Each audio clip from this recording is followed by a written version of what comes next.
All right, Johnny. Okay, so it's like a good one to get started this morning. Let me then just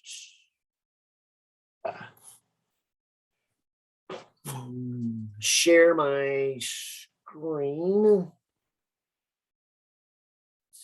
Connect to my camera here. Oh, that's interesting. I got a little comment that said I need to add a plugin. Oh, And we got a new Zoom over the summer, but I did that last Friday. And so I thought it was a one-time deal, but well, anyway, it looks like it doesn't take long to install. So curious. All right. But all right. I think we have it, right? yeah. It's okay. Just this screen. Perfect. Okay, and so I shall begin by saying, all right, so chapter 24, I'll tell you, you're into Gauss's law, Yeah. number 47. And I preloaded all these. Now if I can find which tab it is. Here we go. 47. Okay, so let me just read it here. We have a solid insulating sphere of radius A. All right, so I'm going to draw a sphere of radius A. And as a side note, notice it says insulating. So what that means is the charge can be distributed throughout its volume. I don't know if that's the case, but I'll keep reading here. So a solid insulating sphere of radius A has a uniform charge density of rho and total charge of Q. Right, so I'll just put a rho and a Q here in my paper. Okay, so now concentric with the sphere is an uncharged conducting hollow sphere with inner and outer radius of B and C. All right, so surrounding this and concentric with it is a conductor. And maybe so that it stands out, I'm going to kind of shade it in here.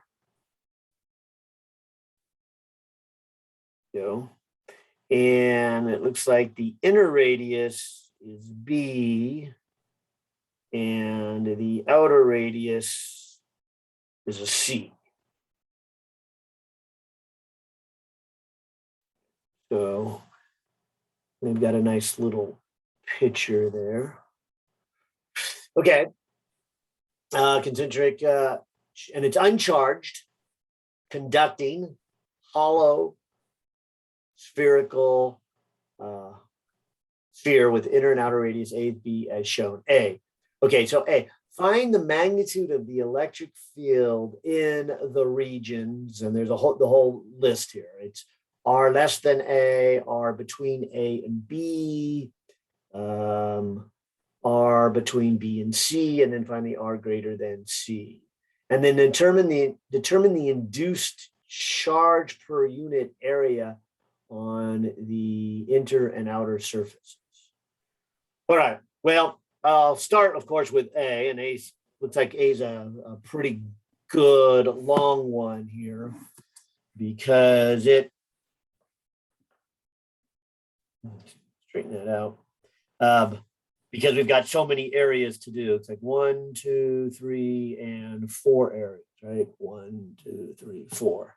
All right, so I'm going to start with, and just go in order, R less than A. Maybe I'll grab some colored markers here, see if that kind of helps. But the first thing to do then is I will draw a Gaussian surface in that area where R is less than A. And I'll apply Gauss's law. So E dot dA is equal to the charge inside of the Gaussian surface divided by the permittivity of free space. All right, now, not sure how far you need me to go back into the lecture, but one of the arguments that was made in the lecture is when you do the Gauss's law, well, I guess this should be a closed surface. The first thing to do is to take the dot product and I should say it, I guess, this way. Unless you know more advanced math, which, so let's say no, we don't. There's not too much we can do with a problem like this unless we know something about the angle and the electric field. Yeah. And so here's our argument from symmetry is that if you were to say draw a line of symmetry,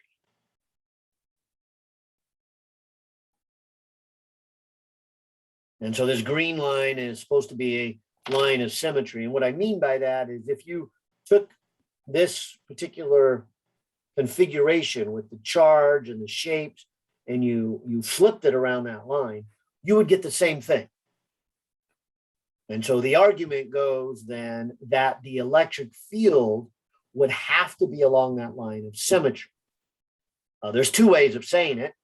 One way of saying it, and this is probably a little different than I did in the lecture, is to say, well, everything, say, below the green line would make an electric field. I don't know how you would want to say this, depend if it's positive or negative, but maybe at some direction. And then everything above the green line would make exactly the reverse of that line. And so the components that are perpendicular to the line would cancel off, and you would only get an electric field along that line.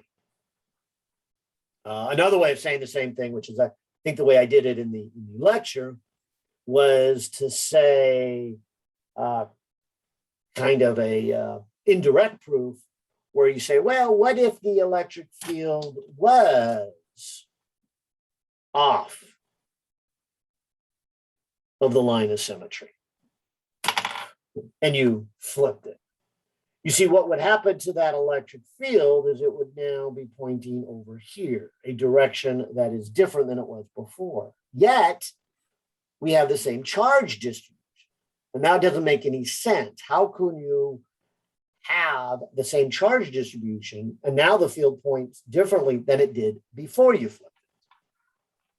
The same charge distribution would have to make the same direction.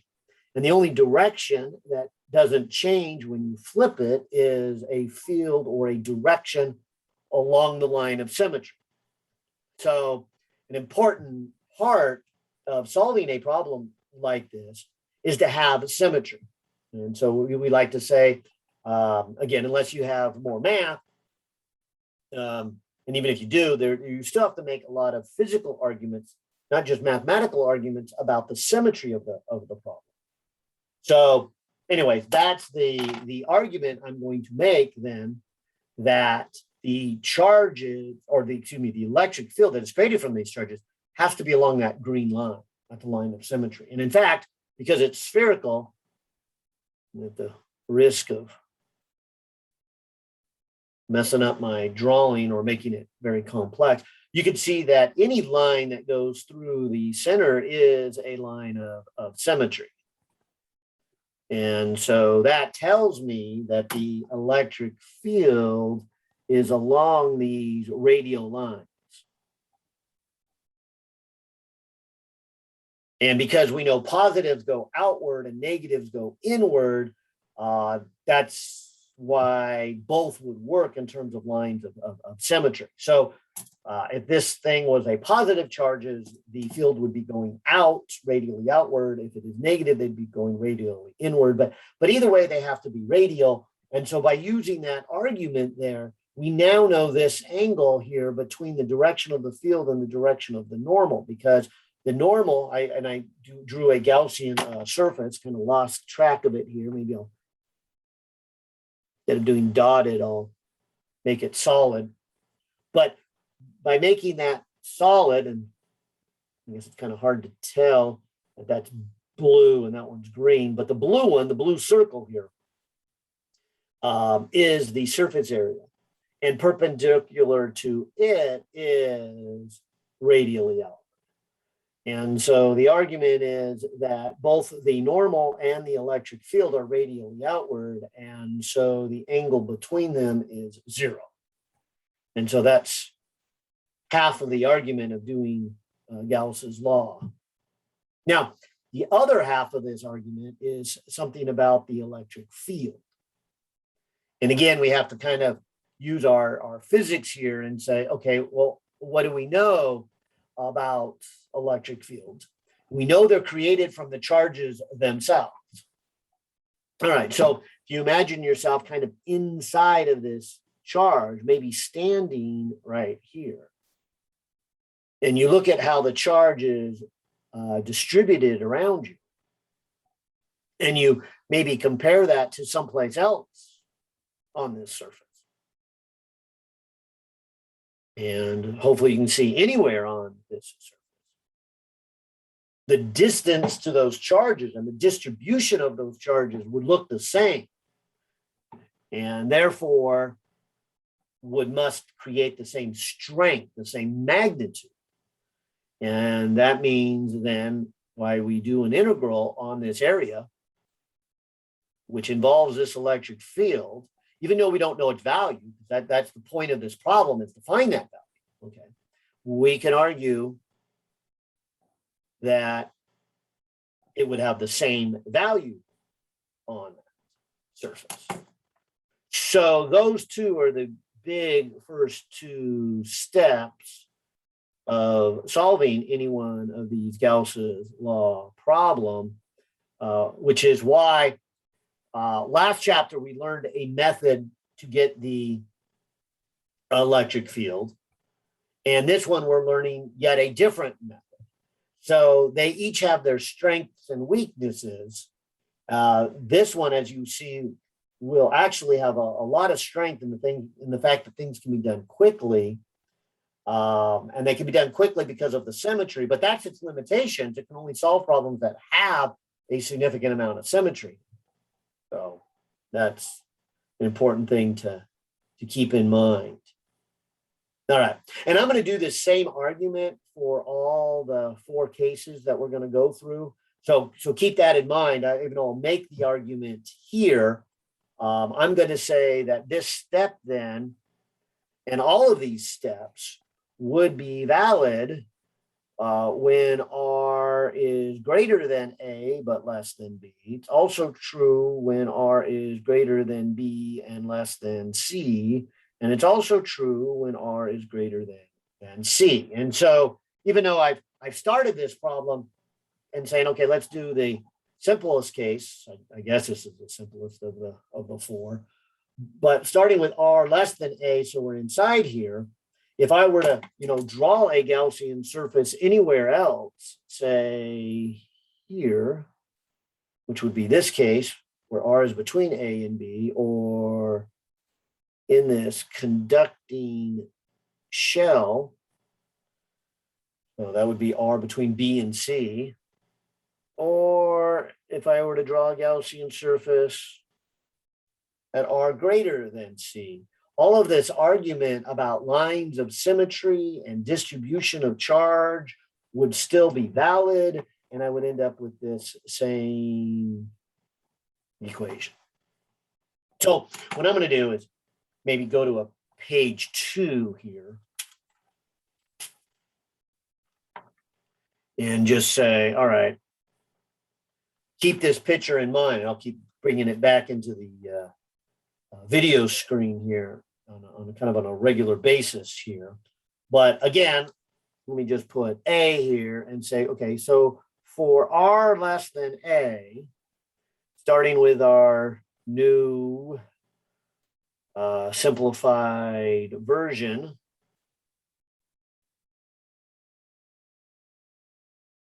of Gauss's law. Let's start there. Okay, so started there and made this argument. So again, I'm gonna start there and say, all right, let's apply it to the Gaussian surface that is inside of this charge here.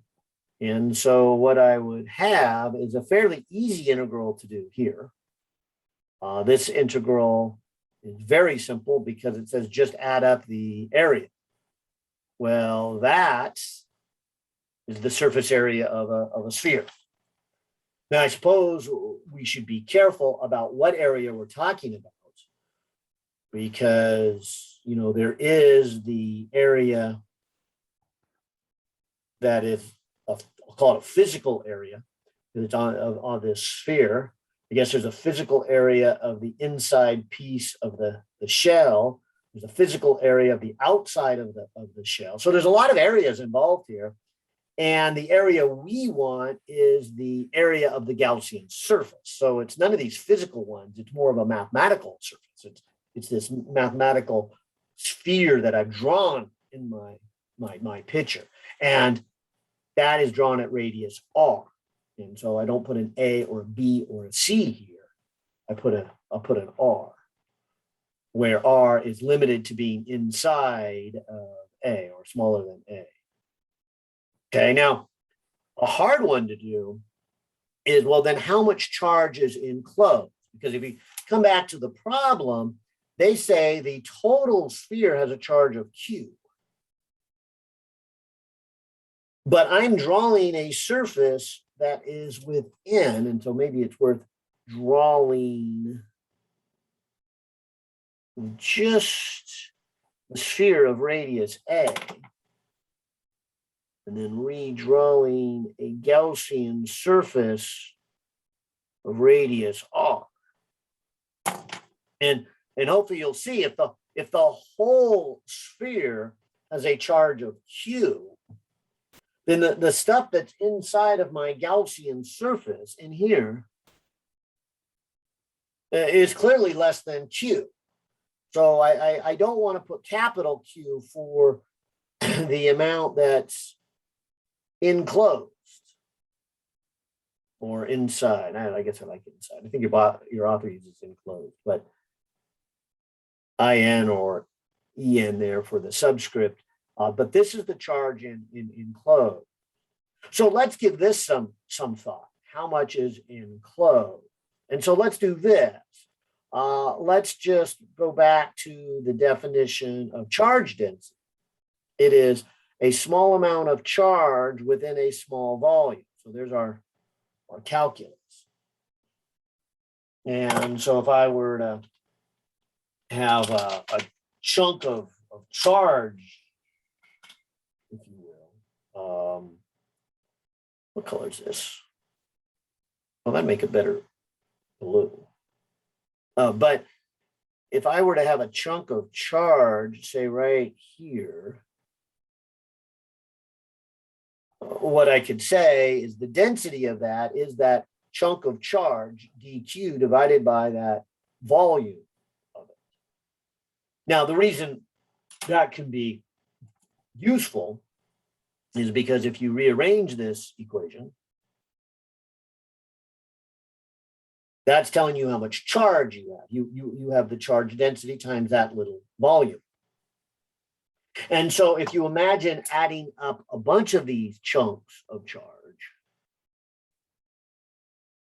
until you fill in the Gaussian surface. Now, don't go all the way out to the whole radius capital or radius A of the ball. Otherwise, you would get a total charge of Q.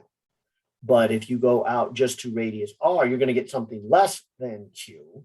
And of course, then you would get that total charge that is within the Gaussian surface. So that's what I'm going to do. I'm going to say, okay, let's add up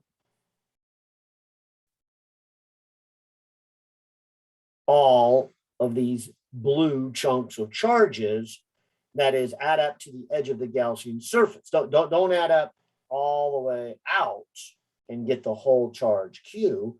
just add up to the Gaussian surface, because that's the thing that goes in there. And so I'm going to call this then the Q that is inside.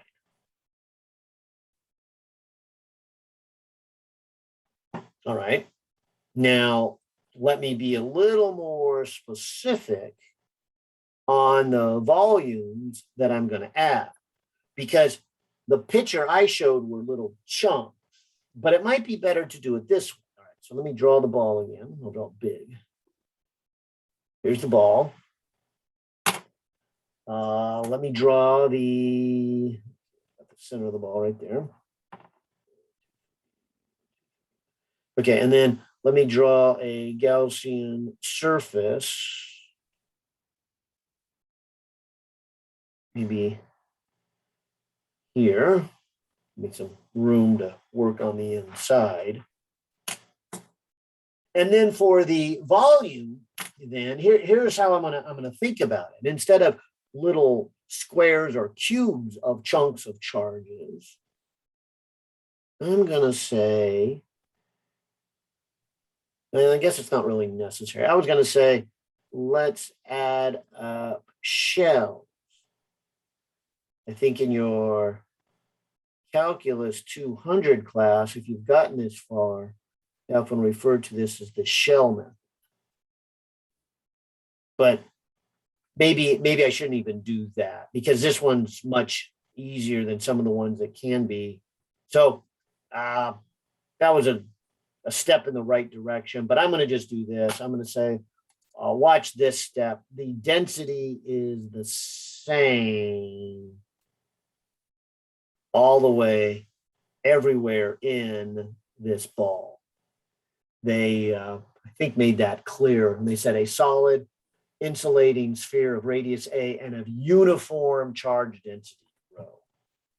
So I don't have to do anything fancy.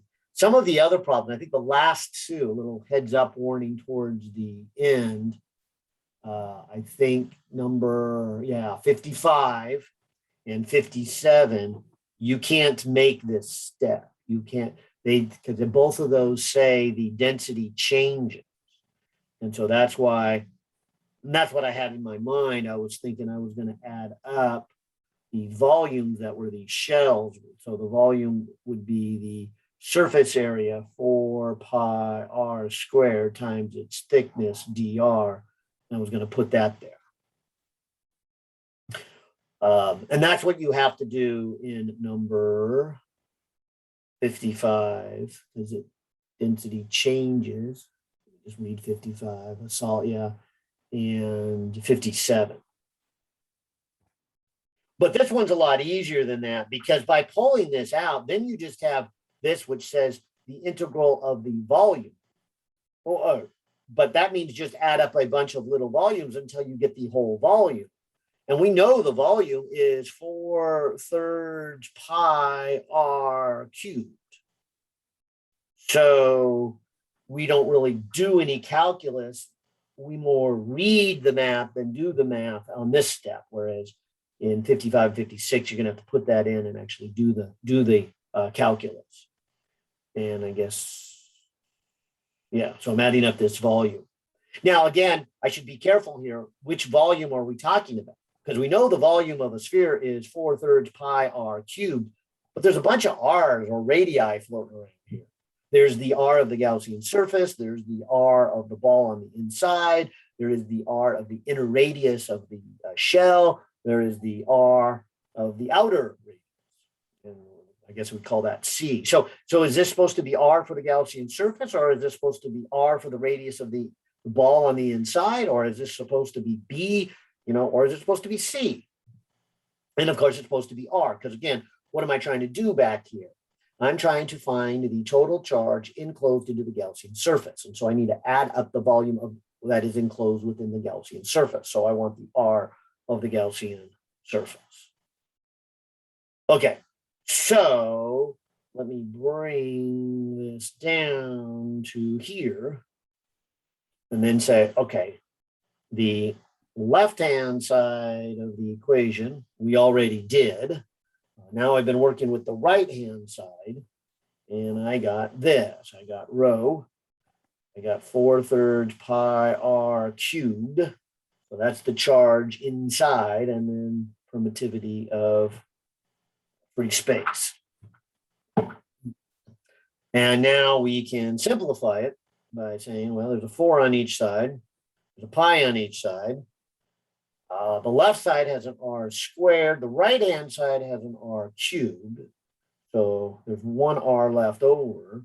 And so we get the electric field is rho, and then an r, and then a 3, and then a permittivity of free space. Now, I could leave it that way, or I could change it to total charge Q. So I'm not sure what the author wants, but for completeness, for you guys watching the video, I'll do both. I'll say, well, this is one way to leave the answer.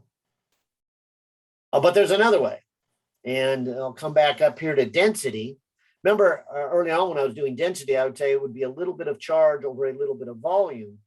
But density would also be, if it's uniform, the whole charge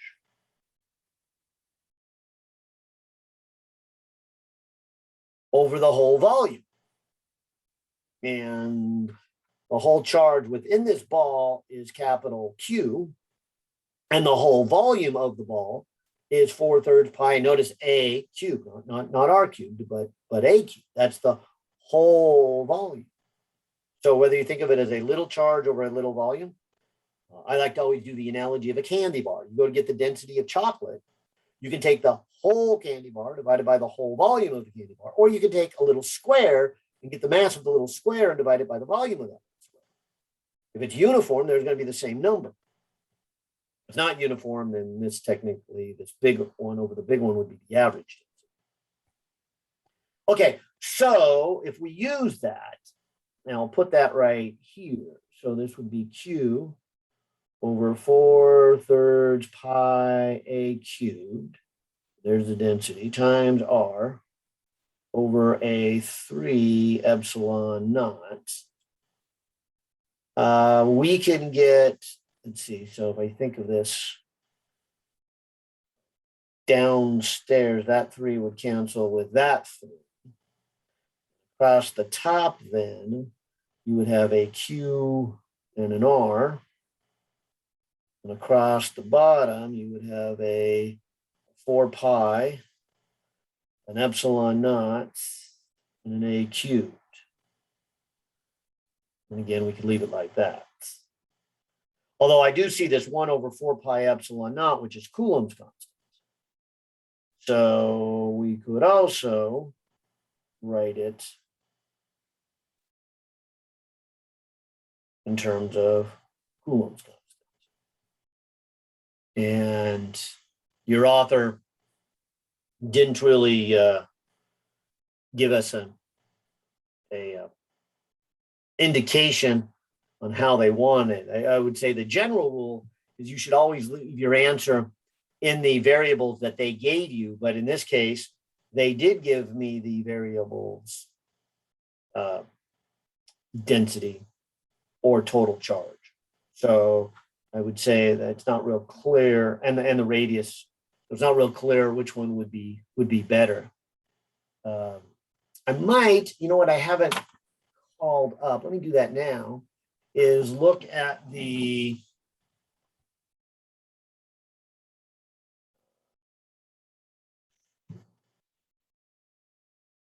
solution guide here. I'll post it online. Homework 24. And what number was this again? 47. Let me scroll down. And your author writes, it looks like this one. Okay. So again, there's our first part. And as I pointed out, this is a long problem, so I better keep labeling these. And so I've done the first case, although that set the stage, I think, to make the other ones easier. But so this would be true for R less than A. So now let's go on and look at R greater than A, but less than B. And if I come back to my original drawing, which is kind of messy, this is really saying this Gaussian surface right here, the one that's between the charged ball and the shell.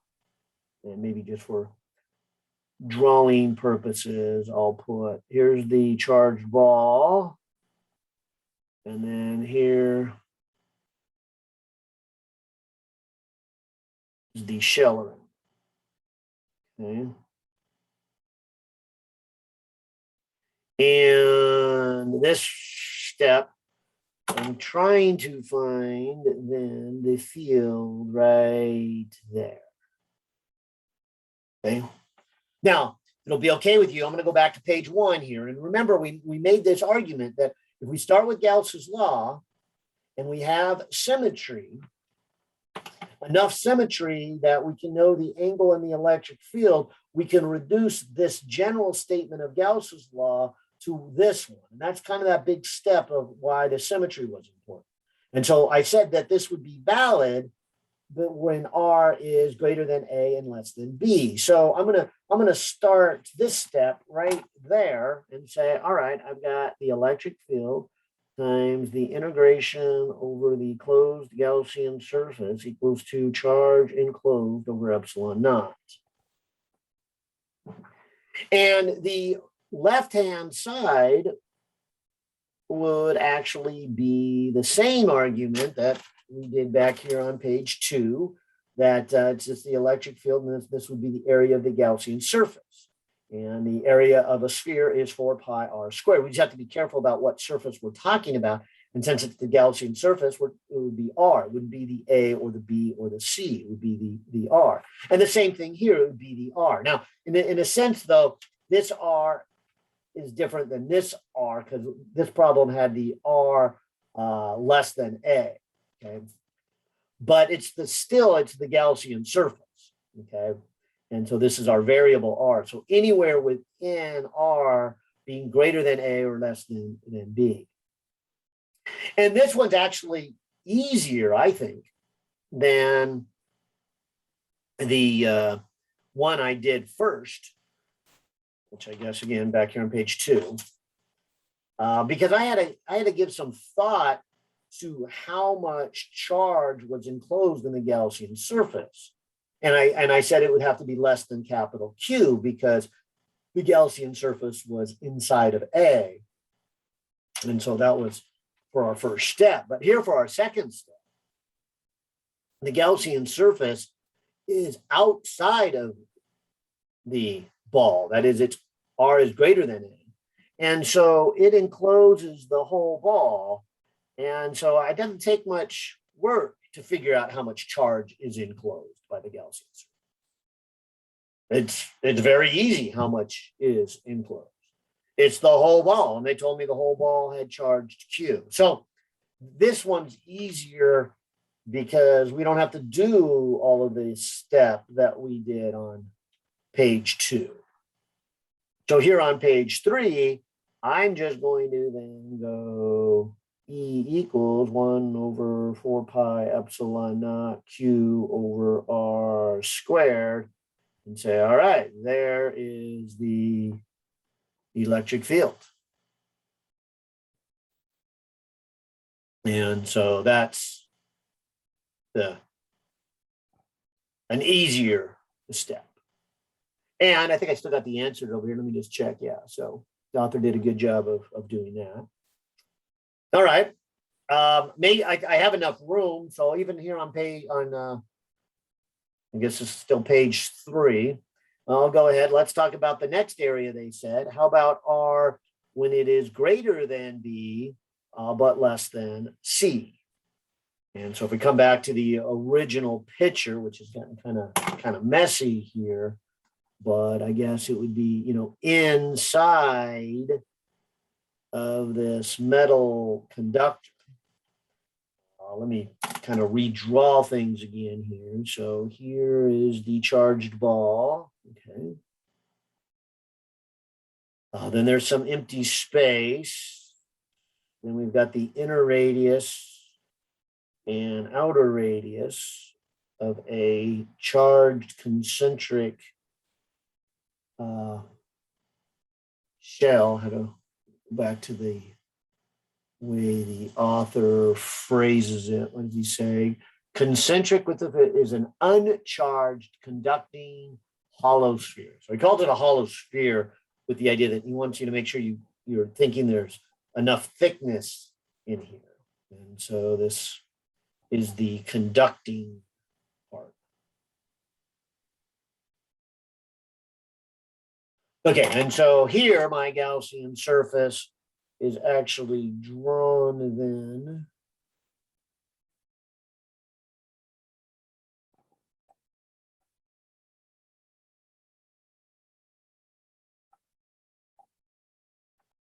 like that.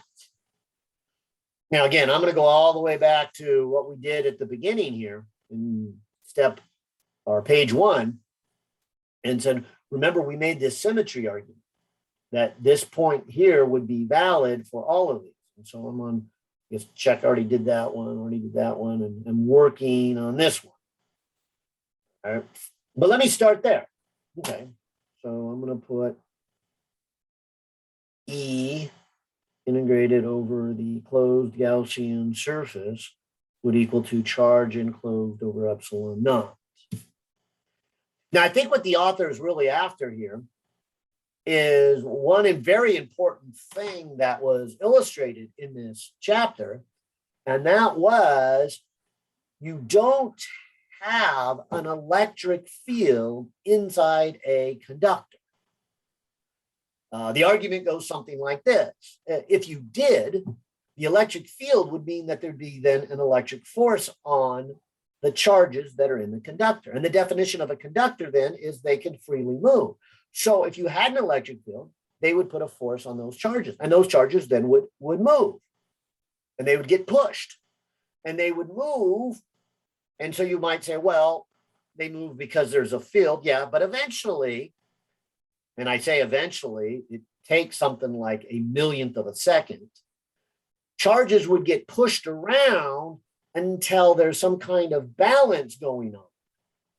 And then they stop. They're in equilibrium. And if they're in equilibrium, that means there's no more net force, which means there's no more net field on it. And so if you didn't catch this in either the reading or the lecture, let me emphasize it's now that we can do this problem kind of quickly here because we know that there is no electric field in a conductor. We know that the charges would shift around until there's no field. All right, so with that in mind, I could put here 0 on the left-hand side of the equation. Electric field is 0. And then this would be the charge inside over epsilon naught, which I guess tells me some very useful information for part B, that the charge enclosed in this Gaussian surface is 0. Okay, so I'll come back to this in part B, but just to answer the part A, I don't even have to really do any of this. I could have just said the electric field is 0 because it's inside a metal conductor. Boom, in the story. Now, let me jump back over to the author's answers. What does the author do? Yeah, see, the author just says equals 0 since it's inside a conductor. That's all the author does in the solution. And yeah, that's all you need to do. And of course, I tried to justify why it was 0, going back to the argument from the book and the lecture. But also, I went to show you that the charge inside is 0. So I'm going to come back to this in part B. But in the meantime, let's do our last step of part A. And so on to page 4 again, or on to page 4. And let's look at the last case, R greater than C. And jumping all the way back to page 1 and our argument about the symmetry, and that we can start with Gauss's law, but simplify it to here. So let's apply that now to this last case. So E equals the integral of the area of the enclosed area of the Gaussian surface, charge inside over epsilon naught. And again, maybe I'll draw a picture. I'll draw the ball a little bit smaller here. And then I'll give a little space and I'll draw the inner radius of the hollow conductor. And I'll do the outer radius of the conductor. Okay. And the Gaussian surface that I will be focusing on for this fourth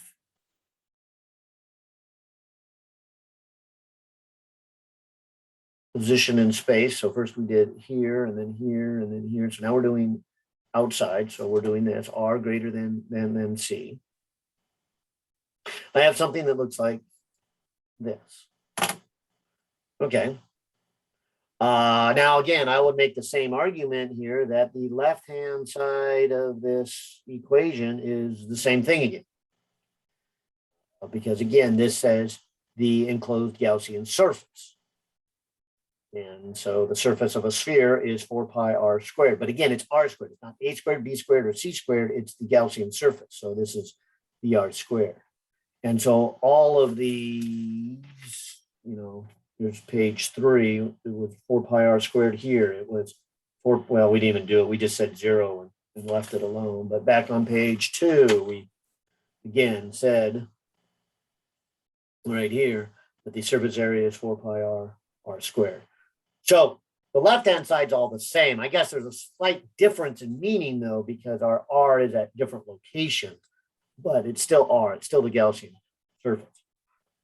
Excuse me. Now, on the right-hand side of this equation, it's still Q. They made it very clear that this sphere, or the hollow sphere, the conducting one, has no charge. Let me switch back to how the author phrases the question. They said, a concentric with this sphere is an uncharged conducting. So it's uncharged. There's no charge. So if I look at all the charges inside here, there's a Q from this ball on the inside. And then there's this crazy thing that has no net charge. Now, that doesn't mean that there's not charges on the surface and matching charges on the outer surface. So inner surface and outer surface can have some charges on it. But if they're equal and opposite, the whole thing is uncharged. And that's what they're saying. And we're about to prove in part B that there has to be an inner charge and an equal and opposite outer charge. So we will prove that here in a second. So I want to make that clear, in case you're kind of wondering, but the total charge there is just Q. So we get E equals 1 over 4 pi epsilon naught Q over R squared for this fourth and last area. And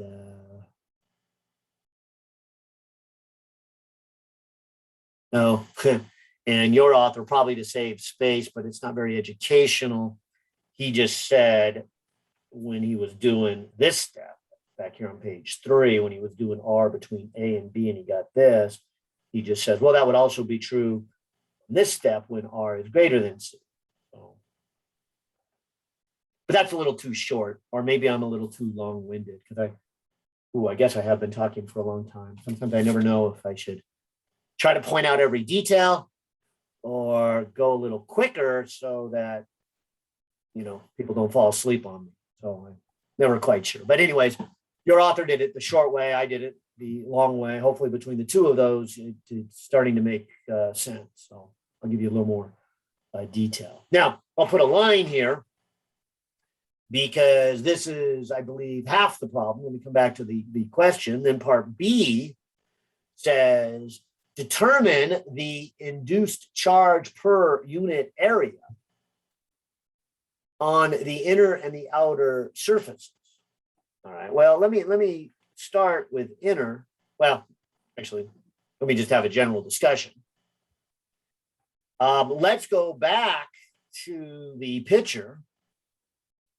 So here's the charged sphere in the middle of radius A, and there's a little bit of a gap.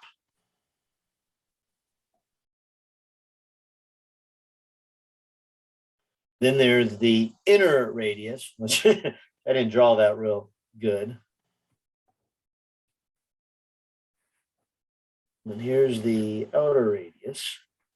And I do that one just as poor.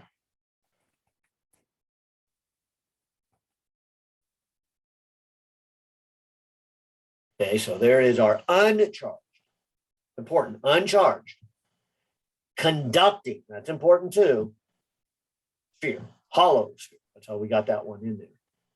All right, so if we go back, and I said this on page 3 would become important here in part B, when we said the field was 0, and put a 0 over here on the left-hand side, that led us to the conclusion that the charge enclosed is 0. Now, how is that possible? Because we know there is a charge Q on this inner ball.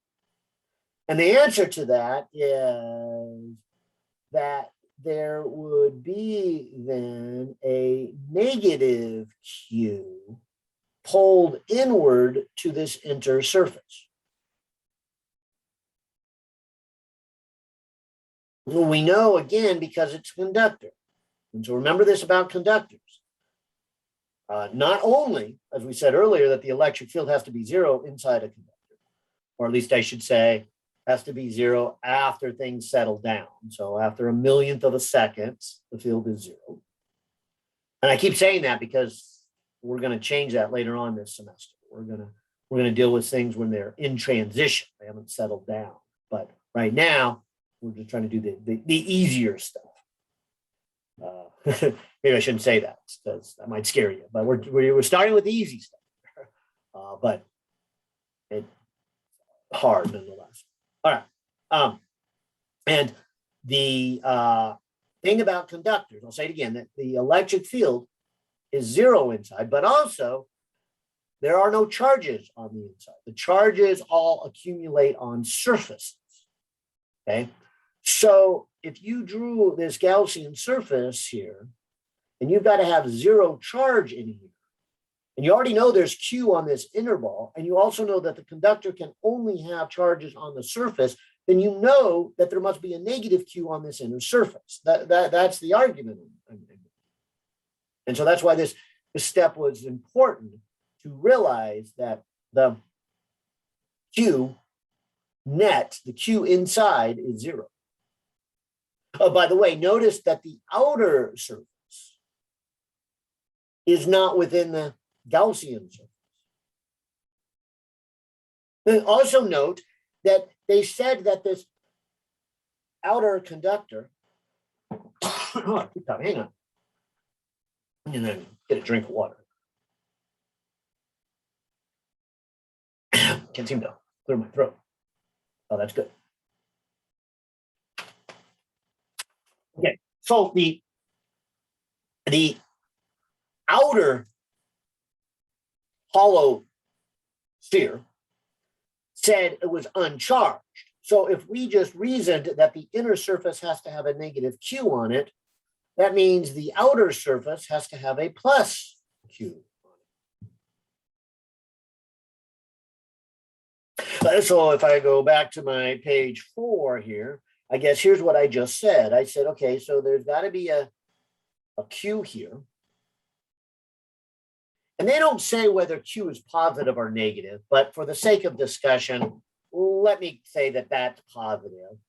So that means that negatives would be on this inner surface.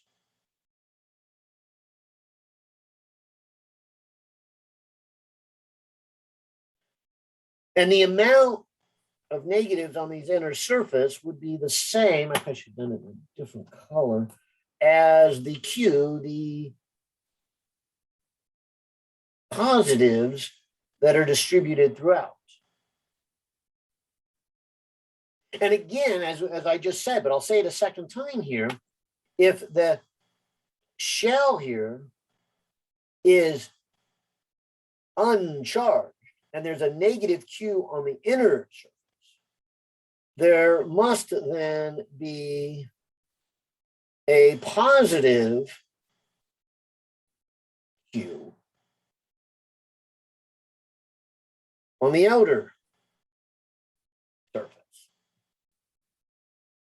And this matches really well with the electric field because we learned that there would be an electric field inside the ball getting bigger and bigger and bigger going to the edge. That's all the way back on page 2 when we came up with this equation for the electric field. See how it's a function of R. And so the electric field is 0 at the center, and it gets bigger and bigger and bigger and bigger and bigger as long as this equation is valid. And so this equation is valid as long as R is less than A. And so the electric field gets stronger up to the edge of the ball. Now, once it gets out of the ball, so it's between the ball and the shell, so it's in this space, that was page 3, that was this equation, which says then it follows this pattern like a point charge, and it gets weaker and weaker, all right? But it still continues on up. But here is an important magical step, is the electric field must terminate or stop right at the inner surface, because we argued back here on page 3 that the electric field inside the conductor must go to 0. And now we see why it went to 0. It went to 0 because it pulled the negative there. We know that electric fields terminate on negatives.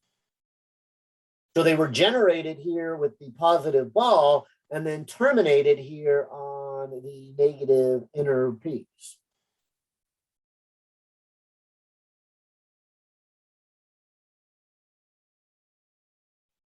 And that's why there is then no field inside this conductor. However, once you get to the outer surface, there is a positive charge on the outer surface that would restart, if you will, reinitiate the electric field.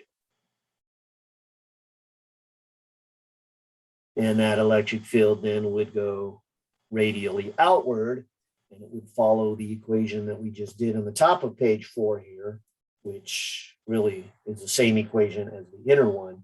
And so it's the field just beyond is as if it continued on, but there was kind of a momentary, what we like to call a shielding effect of the electric field.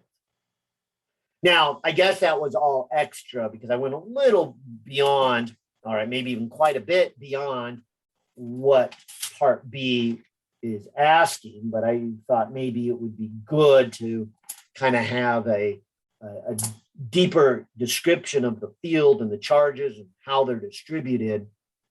But it says here for B, and so, all right, last step here, 5, here's B. It says determine the induced charge per unit area. So that's called the surface charge density. And that is the symbol sigma. All right. And it says on the inner one first. So on the inner one, we would say that there is a charge of negative Q, and it's spread out over 4 pi B squared. And so this is the inner surface. On the outer surface, sigma has a positive Q, and it is spread out over a radius of C squared. And so that would be the answer to part B. And I should check your, I'm agreeing with your author. Yeah. So we agree there. Hey, Michael. All right. So is the inner one negative Q over 4 pi B squared because it's negative. I mean, for one, it cancels out the positive, but is it negative because the outer surface has a greater like charge because it has, or I'm sorry, I'm just trying to conceptualize it because I know that when a surface experiences like an electric flux, it doesn't matter how, like with the radius.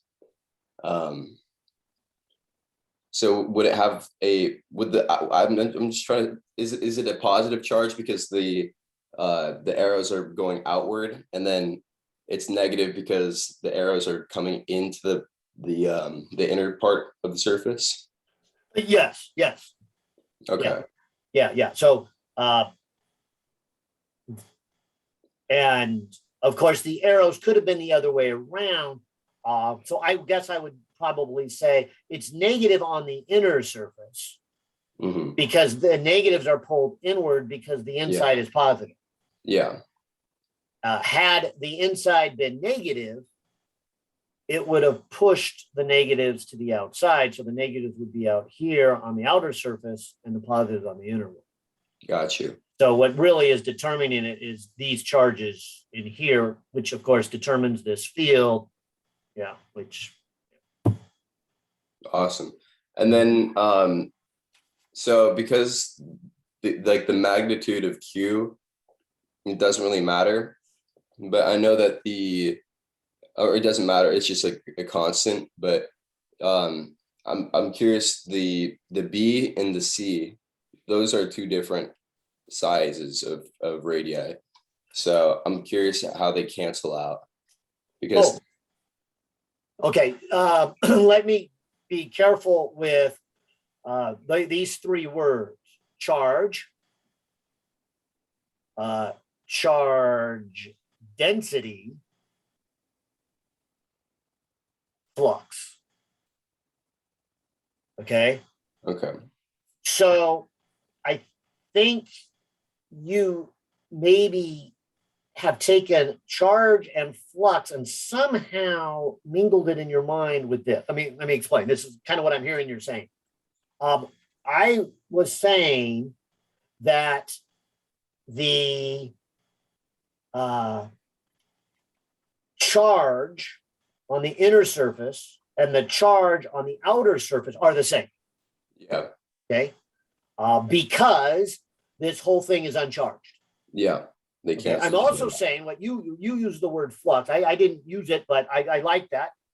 I am saying that the flux, that is the number of lines coming in at this negative,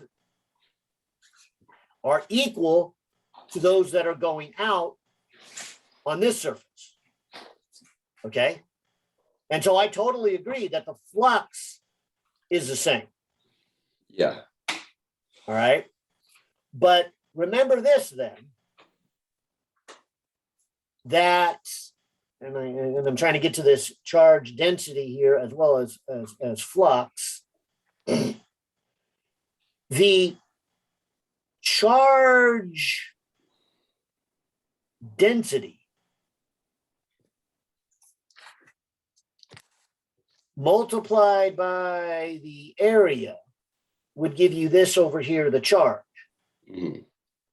So because the inner and outer surfaces have different area, the inner and outer surfaces have to have different densities in order for this product to be the same charge. Okay, so because I think part of the thing that's bothering you is charge density is not the same. Yeah. Charge is the same, not charge density.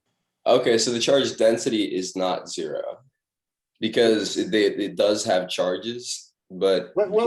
Careful. When you said 0, it almost sounded like you were adding charge density together.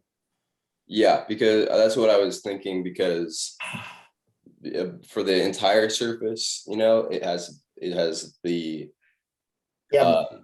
or are we thinking of charge densities as separate just because they're different? Yeah, I don't know why I don't see any reason why you would put charge density of one surface, the inner surface, and the other surface ever together.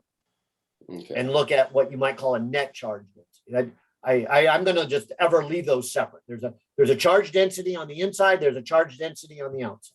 Okay. Yeah, if I might add on, Yeah. the difference is that you're kind of looking at the number of lines that go through one particular surface area, and then comparing it with the same number of lines going through a different area, because the inner surface and the outer surface, one is smaller and one is bigger if we're looking at surface area alone. So that's why they're different. It's just because the inner surface has a smaller radius and the outer surface has a bigger radius. Same number of lines going through it, but just a different surface area. Yeah. So are we looking at surfaces that have thickness as a bunch of little layers of surfaces stacked on top of each other, kind of? No, not at this point. I mean, because you say that the charge density on the inside is different than the one on the outside. So we're looking at them as two different densities. So every little circle in between radius A and B, or I guess it would be B and C. No, it would be A and B. They all have different charge densities, right? No. Now be careful here. No. Okay. So, is it because the charge? Because there's the charges get stacked on the outer surfaces. Yeah. Conductor. Right. So if I took the inner surface, the outer surface, there's a bunch of negatives on this inner surface. Mm-hmm. There's an equal number of positives on the outer surface. But again, because the outer surface is bigger, the charge density is smaller. Yeah. Okay. Now, what you were saying here is you could think of this as another surface and another surface and another surface. And yes, you can, and we do that at times. But in this case, those surfaces are within the metal itself, and there's no charges within the metal itself. So there is zero charge density and zero charges on all these surfaces if you wanted to look at them. It's because the Q in, or the net charge basically is 0. Right there. Okay. Yeah. So this inner surface has negative Q. All these ones that if you wanted to look at them as a stack of surfaces on the surface, they all have Q of 0. And then this last one out here has Q. And so if you were to add all of them together, you get Q equals 0 total on this object. Got it. Awesome. Good. So yeah. I had I'm curious why. So one of the rules. Oh, my bad. Hang on, just 1 second. I got so involved in this question, and we're still on it, so maybe I shouldn't change. Let me just go to the chat room, and I just made me feel a little bad because this is actually the priority time for some class, 102. I think maybe if somebody else came into the room, I think that that isn't in 122. Like they should. But I think that at least Sasha and I are in 122. Sasha, and so Johnny asked this question. Yeah. It's Eli would be the only other one. So Eli, if you got a question, throw it in the chat, and if it's 102, I'll jump to the front. But anyways, TJ, sorry for interrupting. Go ahead. So I was curious about why like for irregularly shaped objects, the charge density, like it's greatest at where the radius of curvature is small. Oh, let me try to explain that conceptually. Mathematically, it would involve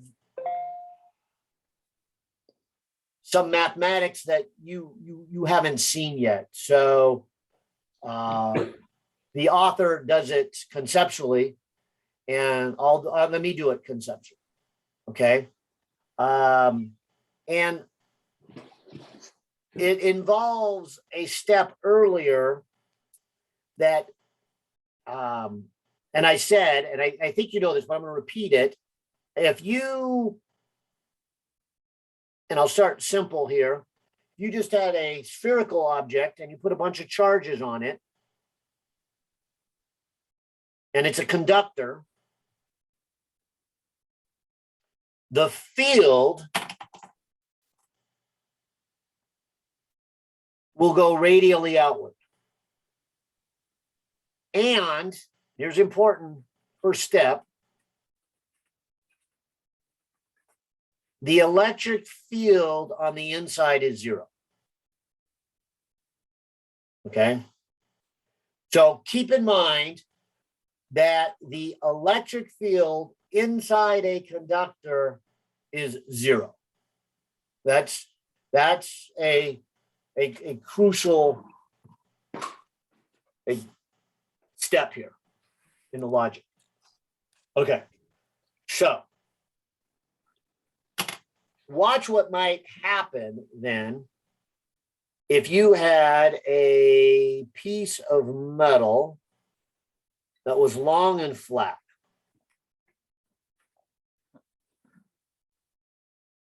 And I'll just make it go all the way across the page, so there's no end to it. Really long piece. Maybe I will give it some thickness. I don't know if that's going to be real relevant yet.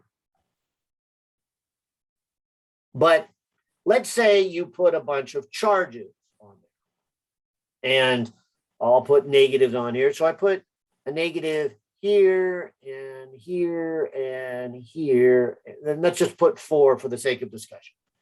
So I literally maybe somehow put them on the end of my pen, and I touch the metal, and 4 of them transfer over. Now, you know that negatives, actually, I'm going to take this as a different question. Write it down. Let me just write down here. 122. Time is it? We'll call it 11. Wait, about a couple minutes ago, call it 11:12. What's your question? What is this? How charges are distributed. How about that? Okay. All right. So if you put them on here, the negatives would repel each other.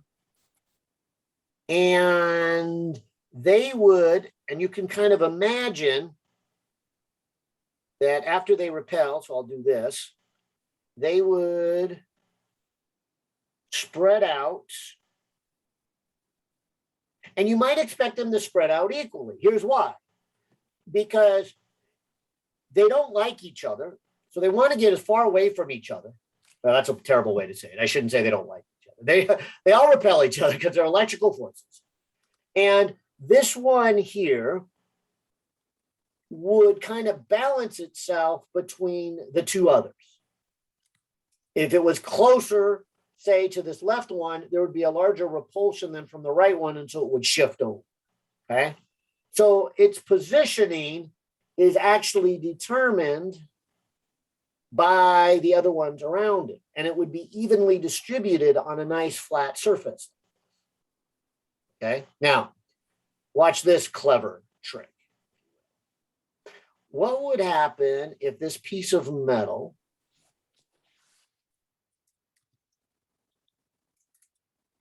kind of flat, curved upward, bowed around like the top of a hill, came back down and leveled off.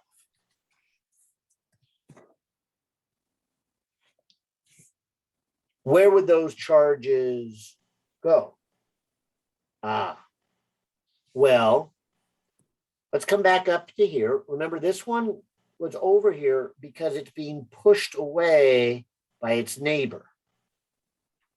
Now, remember, it's being pushed away by the electric field. If you bend the metal, this one right here, and so maybe I'll draw kind of a bent piece of metal. Here is this electron. It's pushing away. But if this other electron is below the horizon, if it's far enough away that the electric field can't get to it, because remember, if it's bent, the only way the electric field could get to it is if the electric field went through the metal conductor, and it doesn't go through metal. And so it's kind of a shielding effect. It's the second electron can hide there. So I'm going to do this. I'm going to say, if I put a negative here and a negative here, because of the bending of the metal, this electron doesn't even know that one's there. It's not being pushed away. And if this bend is really tight, I could even get another one right there. And so the tighter I bend this, the sharper this point is, the closer these electrons can get without experiencing the repulsion. They get protected by the horizon. I guess an example of this is a sailboat. You know, if you were to watch a sailboat go out to sea, it will begin to go over the horizon, in the sense that after it gets a certain distance, you can't see the whole of the ship anymore. All you see is the sail up on top. And eventually, you can't even see the sailboat. It's gone over the horizon, if you will, because the earth curves. Now, I'm really saying the same thing, that the electric field can't penetrate into the metal. And so if there's a curve to it, they don't push each other away. So they begin to accumulate. So something down here where it's flat, they feel that effect. And so this edge one would go all the way up until it just bumps into its buddy at the top, and then, oh, back up and come to here. And so they're going to get really strong where it's bent in a convex way. And of course, there'll almost be nothing down here in a concavity bend, because if you put one here, it can easily get pushed by all these guys, get pushed up to the top. Did that make sense? Yeah, it's a little more clear now. Yeah, so it's maybe the short answer is it's, you know, I should have just said it's what you would call a beyond the horizon situation. And so if you get something that, a piece of metal that looks like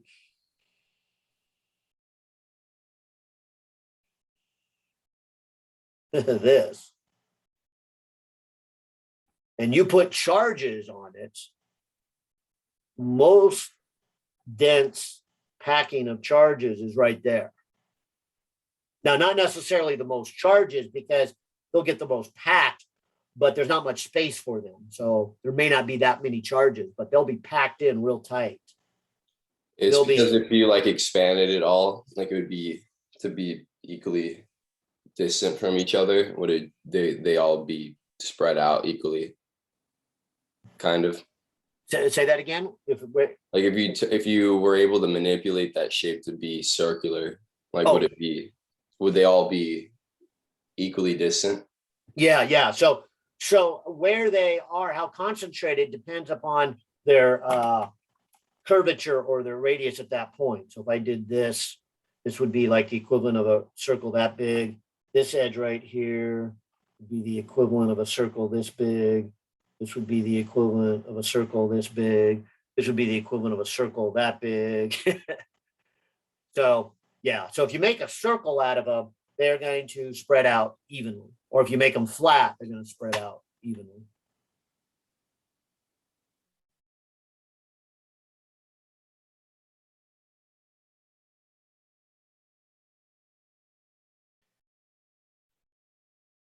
Did that answer your question, DJ? I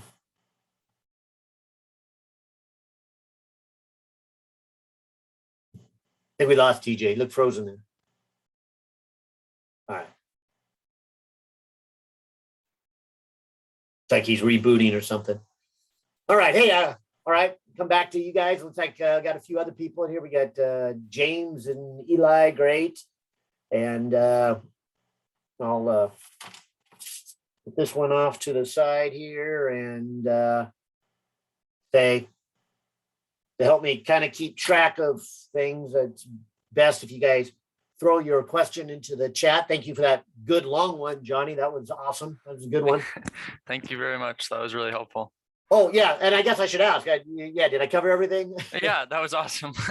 Okay, good. Good. Good. Yeah, and I'm sure a lot of people, when I send out the recording, are going to appreciate that detail. Shasha. Okay, so let's do 55. All right. Oh, and I don't know if you had popped in by then, but somewhere along when we were doing the one with Johnny, I said, oh, be careful. TJ, you're back. Good. Yeah, my Wi-Fi went out.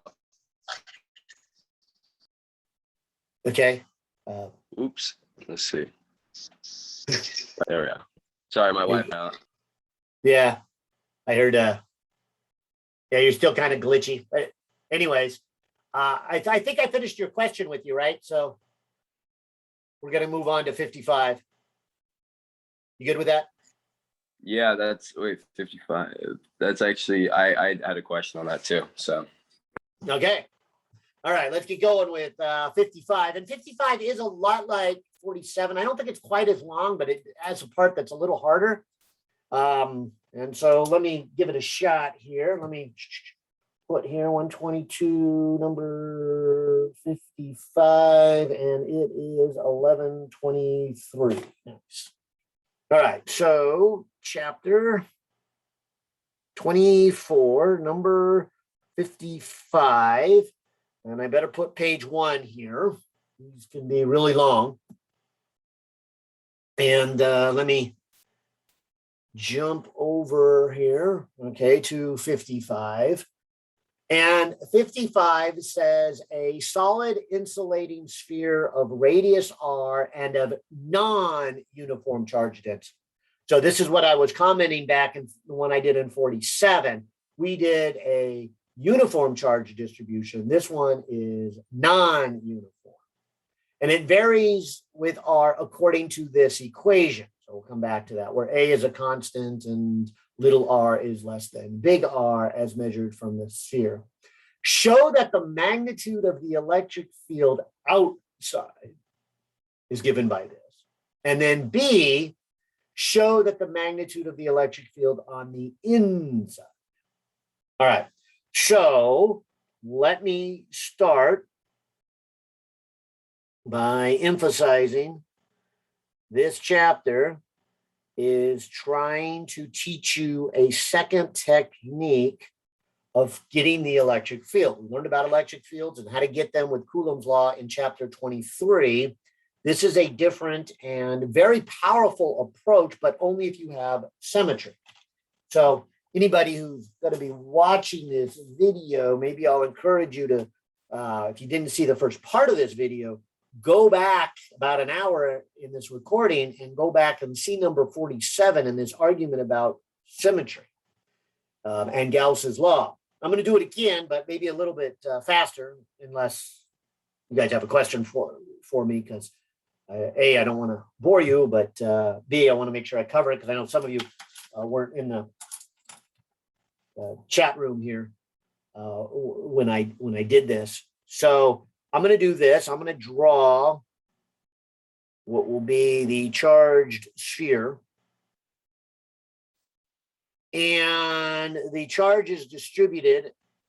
And of course, they don't really say whether it is a positive or a negative charge, but I'll just put it here.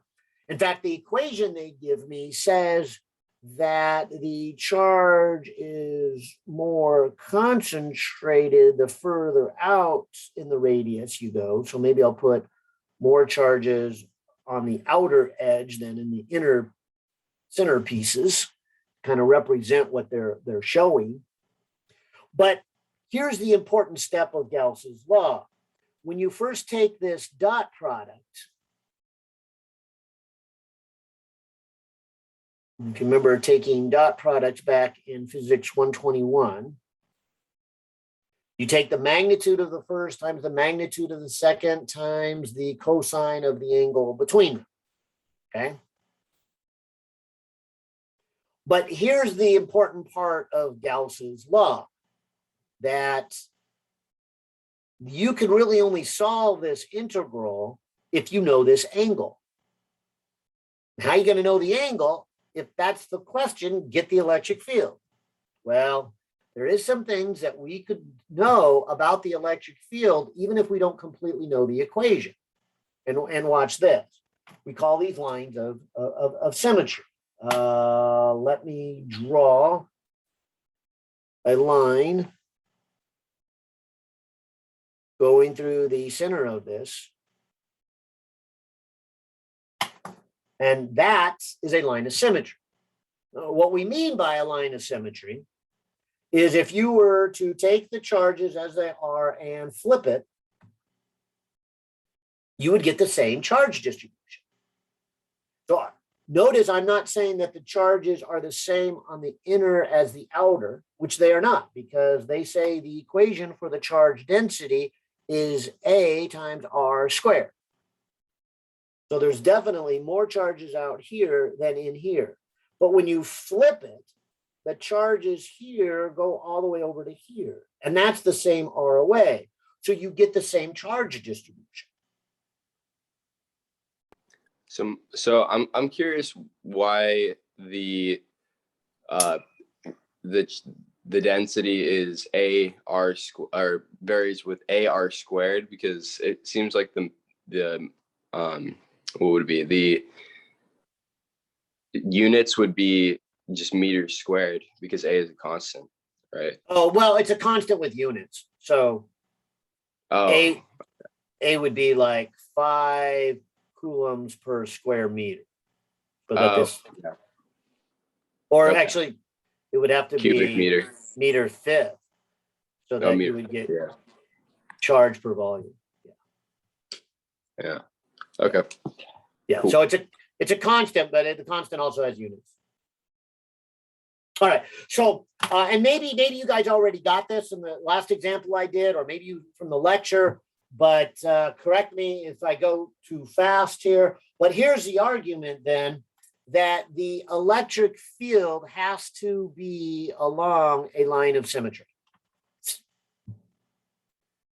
Because if you flip this, and there's two ways to argue it, I'll try a way that I didn't do in the lecture, but whatever the field you get from, say, below this line, maybe sticking off at an angle that way, would equal to the field that you get above this line that way.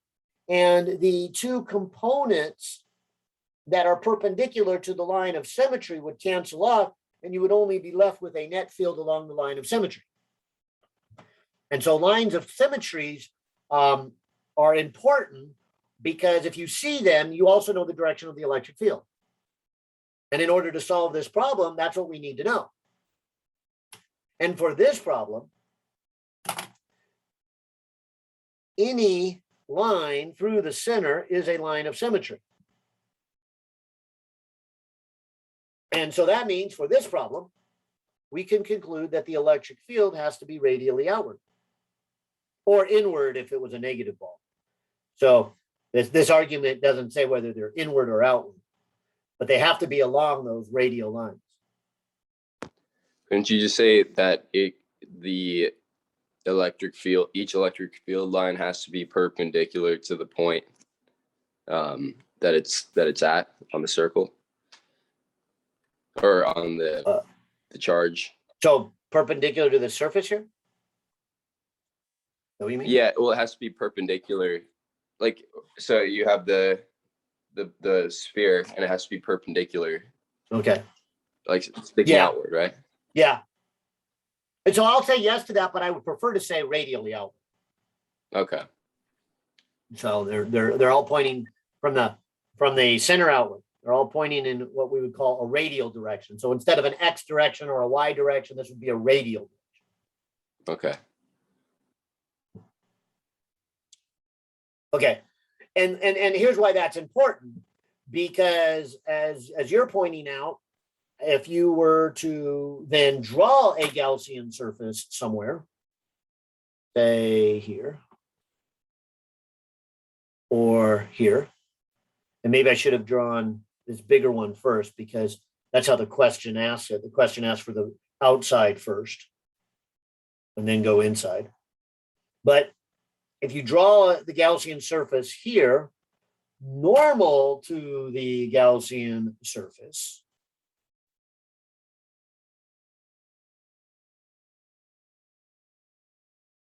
which would be perpendicular to the surface. And as TJ, you're pointing out, perpendicular to the Gaussian surface is the radial direction. So the area vector and the electric field are both radially outward. So that gives us our first answer, that the angle between our two vectors is 0 everywhere. They're always radially outward.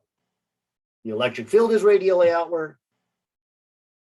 The normal vector is radial.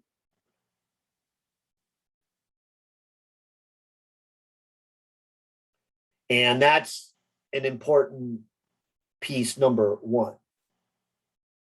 Important piece number 2 is right here about the magnitude of the electric field. And I will show you that I could argue that the magnitude of the electric field is a constant everywhere on my Gaussian surface.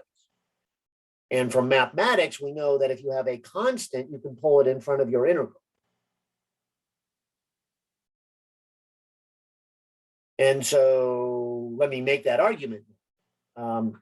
Let me use the bigger Gaussian surface, since that's what the problem says do first. Okay. And imagine myself standing, say, right here. I would look, to I guess my right, and I would see this big ball of charge. And I would know that the field is created by this big ball of charge. And so whatever field is right here where I'm standing would depend on how far away are those charges and how are they distributed. But if I imagine myself standing on a different place on this Gaussian surface, say right here, that big ball of charge would be the same distribution and same distance away, except it would be to my left instead of my right. But I would conclude that the magnitude would be the same. So I would say, well, whatever the electric field's here, I already know it's radially outward, and it would give some strength. If I was standing over here, that same ball of charge would give me the same strength. It would just now be pointing in the other direction. And that argument could be made anywhere on this Gaussian surface.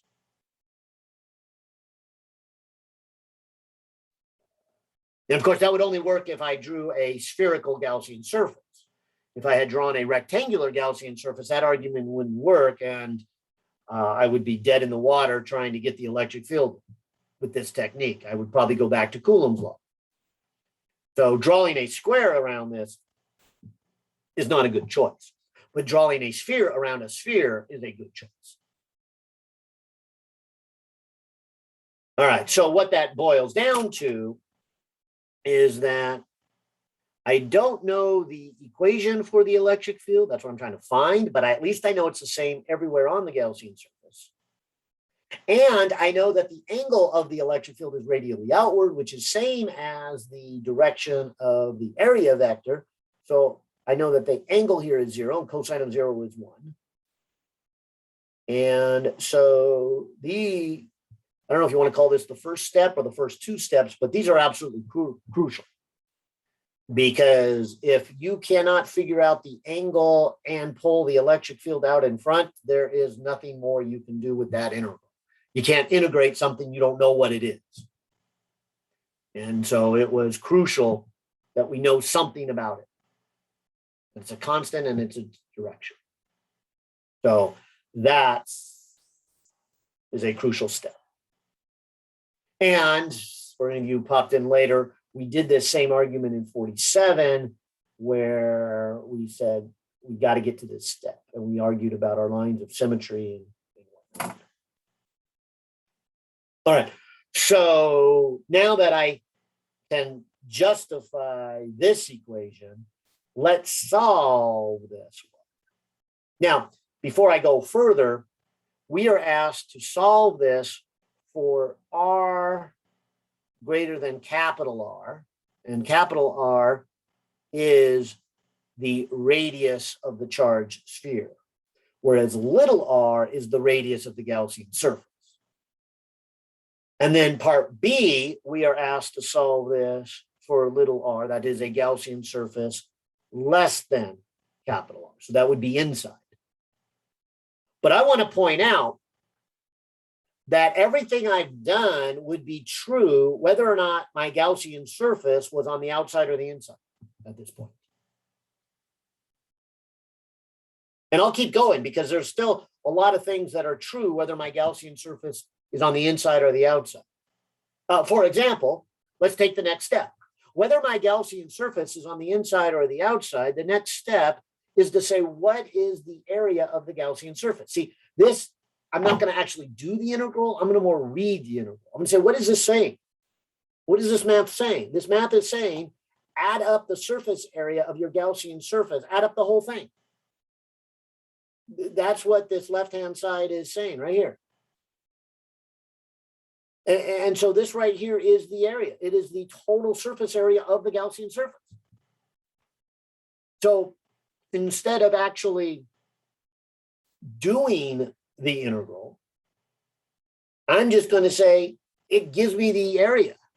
And I'm going to go back to geometry because I know the equation for the surface area on a sphere. It's 4 pi r squared.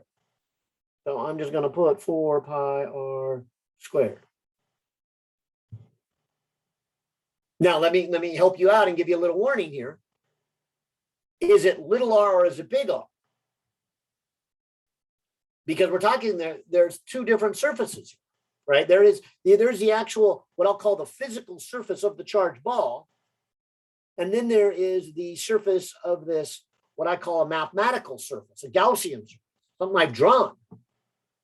And this is saying that we're adding up the electric field on the Gaussian surface. So this is the area of the Gaussian surface. So that's why this should be a little r, not a capital R. I'm talking about the Gaussian surface, the area of the Gaussian surface, not the area of the ball. This is the flux of that integral represents the flux of the Gaussian surface that we kind of invented. Yeah. So it's a mathematical surface. But let me also be a little careful with your words. The two of these multiplied together is the flux. This integral itself is just the area. Because once I pulled the electric field out, it's no longer a flux integral. It is now just an area integral. Right. I was referring to the very top, the integral closed EDA. Yeah. Well, okay, right. So so good words there. Then you use, this is the flux of the Gaussian surface, not the flux of the physical surface. And that's why it's little r. Right. Okay, now the other side, this is the part of the problem that is different than number 47, although I'll start off a lot like we did on page 2 of number 47. So I'm going to go back to page 2 of number 47 and kind of show this picture here. If anybody saw that discussion, but I'm going to do this is let's go ahead and find this charge inside. So I'm going to kind of leave this page for a moment and do a page 2. I'm going to draw a picture of this charged sphere of radius capital R. Got a little charges on the inside, but most of the charges are further out because its density is AR squared. And I'm going to draw a Gaussian surface out here at a radius of little r, where little r is greater than big R. And I'm going to ask this question. What is the charge inside of that Gaussian surface? Now, conceptually, I think you can just answer it and say, well, it would be all the charge that is in that ball. Okay. But I'm going to use the definition of density.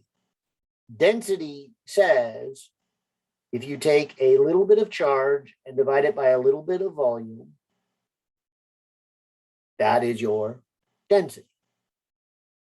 Maybe if I drew a picture and I drew kind of a little cube here and said that little cube has a charge in it of dq, and it has a volume of dV. And so I'm going to argue that if you imagine this cube and a second and a third and a fourth and a fifth and a sixth and a seventh and an eighth, and I add up all these little cubes, I will get the total charge inside. How do we know it's a volume charge density and not like an area charge density? Oh, how do we know? Well, because it said rho. Oh, okay, gotcha. Yeah.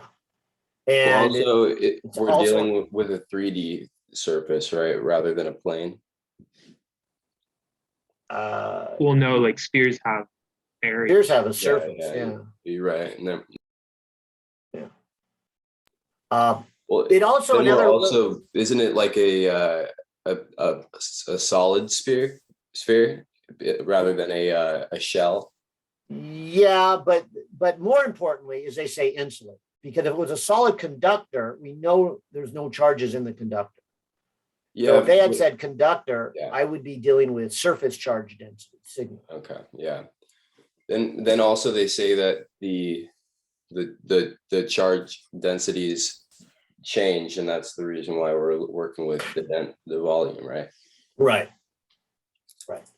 But probably the biggest one is just that they say rho. That's Yeah. kind of the easiest.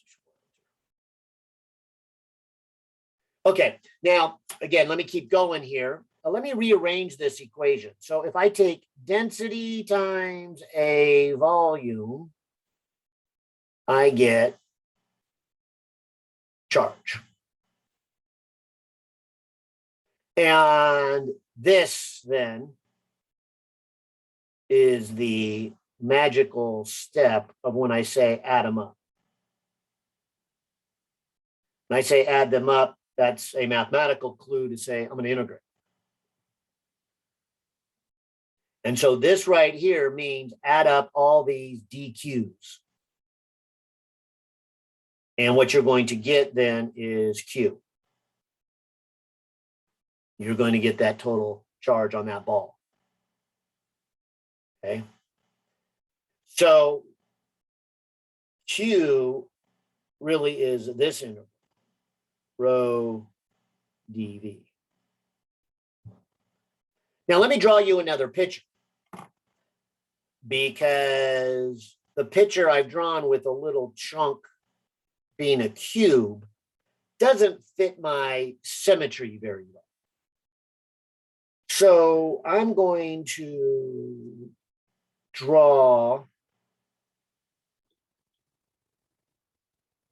volumes that are spherical shells.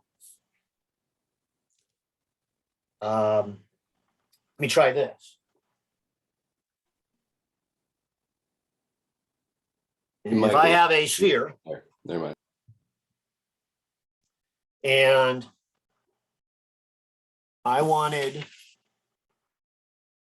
to get the volume, I could take a thin surface, a shell, and another one. I don't know if this helps, wasting a lot of paper. And another one. But what I'm trying to get you to see in more of a 3D is if I take a spherical shell and another spherical shell and another spherical shell, where each volume is the volume of a shell, not a cube, but a shell, and I add them up, I'm going to get the cube. So maybe the first one is real small, like this. And then the next one is this. And the next one is this. And I just keep making shell after shell. So what is the volume of a shell? Well, that's why I kind of like to use the paper for this. If I were to take one of these shells, so imagine this shell wrapped around this ball. If I wanted to get the volume of this shell, and if I unwrapped it, its volume would be the surface area of this piece of paper times its thickness. So the volume would be the surface area, 4 pi r squared. And its thickness would be dr. If you think about each shell having a radius of r. Now, maybe I should be careful with my notation because we used a little r for the radius of the Gaussian. So that might confuse you. So maybe I should get another notation. Yeah, that confused me. Like, or when I was doing this problem, that I got confused on that. Yeah, r, because we already have a capital R and a lowercase r. These are now the radius of each shell I'm going to add. I like the A and B convention. You want me to do? We're too deep now to change to different letters, but Oh, so why don't I do this? Why don't I call it an R prime? How about that? yeah, that works. Or does that look like a derivative? The real It key does I just look want you that to way. hopefully get out of that is that I'm adding up a bunch of shells here. And I'm talking about the radius now of each shell, not the radius of the Gaussian surface and not the radius of the ball. You could call it A. You like A? Yeah, I mean, Yeah, no, not crazy about A because I want to keep the R around. you I could could do call it R with like the. R. I was gonna suggest the dots, but those are also like derivatives too. But R subscript 1. How about that? yeah, there we go. So the Gaussian surface is just the regular R without a subscript. The shells that I'm going to add up are R with subscript 1. How about that? All right. Well, and maybe just the fact that we spent so long talking about what our notation should be is a good indication of how we can make sure we're not confusing it with these other two r's. All right, so that's an important step here. So then I can put in my equation for the density. So number, my equation for the density is AR squared.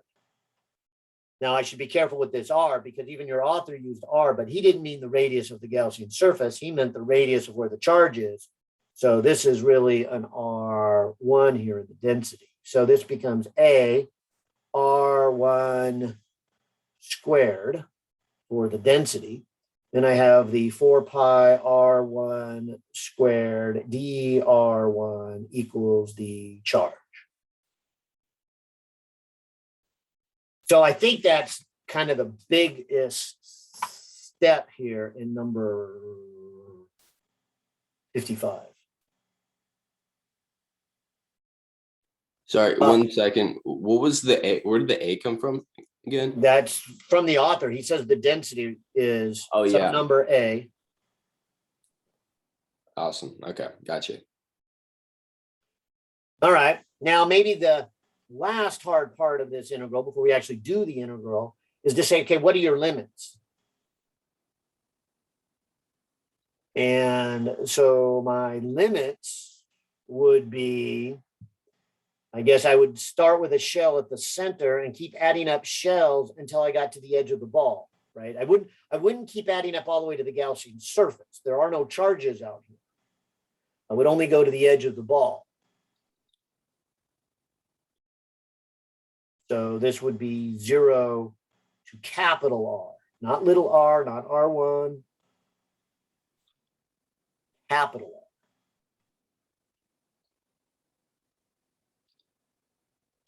So when would it not be a somehow be a double integral? Oh wait, no, we would need like dr dv, right? So We kind of avoided a double integral by getting the volume of shells. yeah, gotcha. Yeah. Yeah. In fact, we always kind of avoid double integrals. If you see it right, you can avoid a double integral. This class is designed as a single variable calculus level. Oh, is the prereqs for this like just physics or not just like calc 2 or something? Yeah. Okay. Yeah.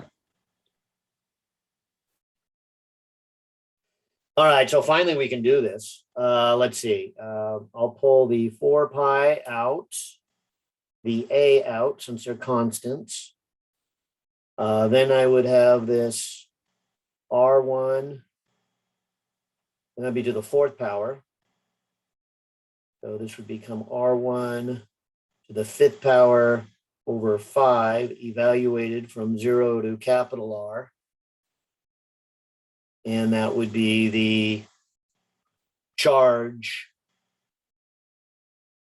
inside the Gaussian surface, which would also be the charge of the whole ball.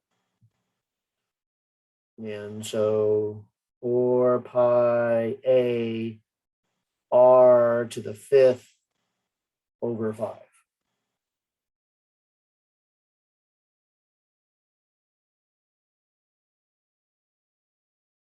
Now, let me come back to page 1.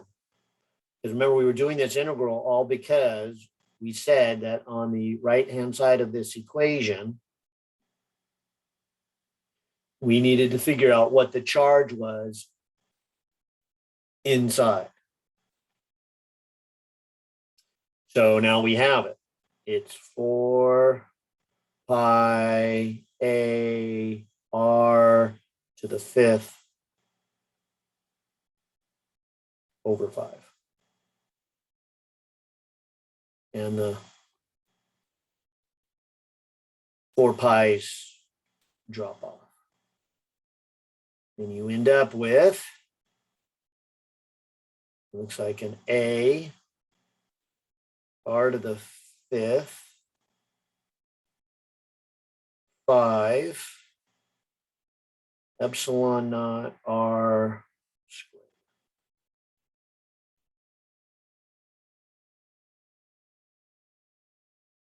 And my own curiosity, What did they get? They got a r to the 5th.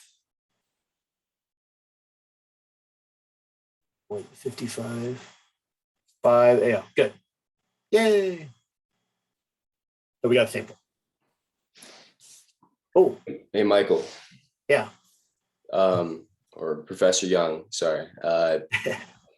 For when we're integrating back Yeah. for the charge, Yeah.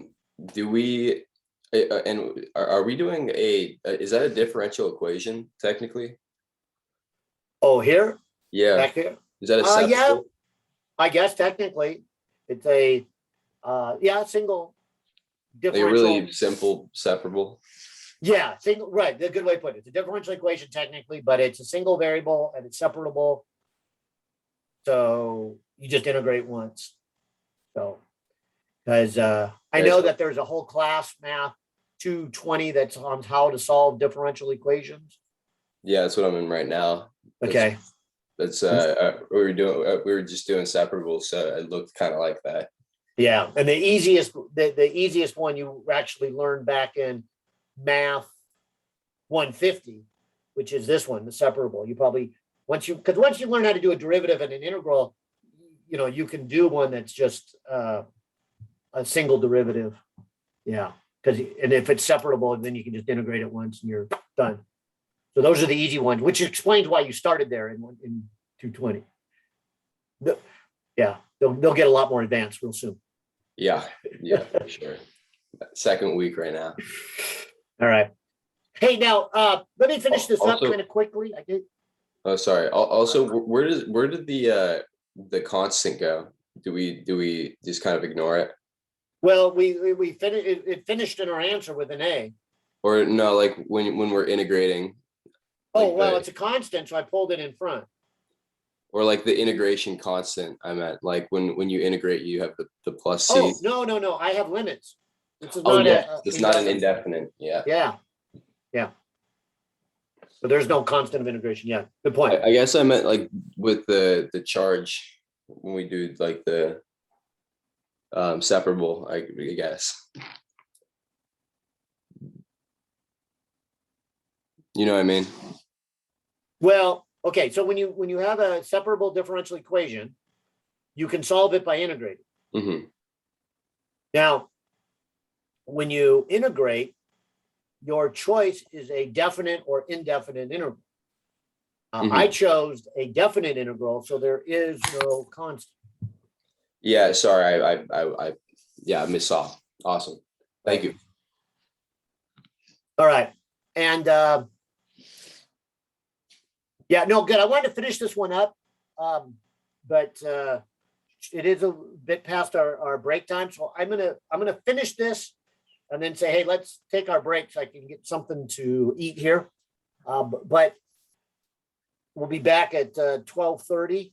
But I do want to just point out then that what would be different for part B? Well, let me come back to the picture. And let me come back to this picture. What would be different is right over here, I would be drawing a Gaussian surface within the charged ball. And every step would be the same except right here. And I'll just point out that I would not integrate all the way to the end of the ball because the Gaussian surface is less than the end of the ball. So instead of integrating to capital R, I'm going to cross that out.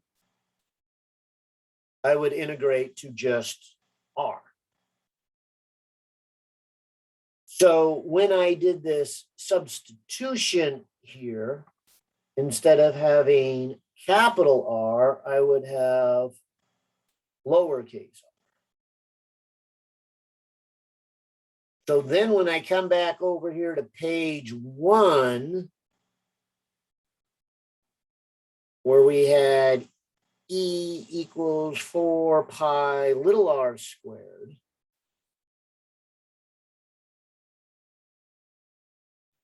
And I put the charge, which last time was, the 4 pi a capital R to the 5th over 5. This time I would put 4 pi a little r to the 5th over 5. And so the 4 and the pi still cancel off like they did before. But now even something more cancels because these are little r's on both sides. Whereas last time we had capital R's and little r's, so they didn't cancel. But this time we actually have some little r's that will cancel. And so we get a times little r cubed over 5 epsilon. So you can see that it's the same thing up there if you switch your capital R to a little. And that would be the important difference. And by the way, I don't know if you saw your email today. I think I shot this out to you guys this morning. Did I? Yeah, I sent a video solution this morning at 8:21 of number 55 for exactly this reason. But thought it couldn't hurt to go through it live too, because it's always fun and always different and good to get your feedback. But you're so now you can see it twice. You can see it once in the video solution I worked out with out a live audience, and then with you guys asking questions. Yeah, thank you, Michael. This All was right. very helpful. Good session. Good. I hope it was. And I will be back then at, let's see, it'll be a short break this time. Let's come back at 12:30 for our second time. And of course, that'll be 121's preference time. So we'll see if anybody from 121 shows up. But I know a bunch of you guys from 122 will be here all day long. So we'll keep doing more of these. So see you in. 121 now, Michael? Huh? You're teaching 121 again now, Michael? Oh, no, I'm not teaching it, but like last semester with you, Oh, yes. Yep. So people are still suffering with Douglas. I run the workshop. So You were the saving grace of that class.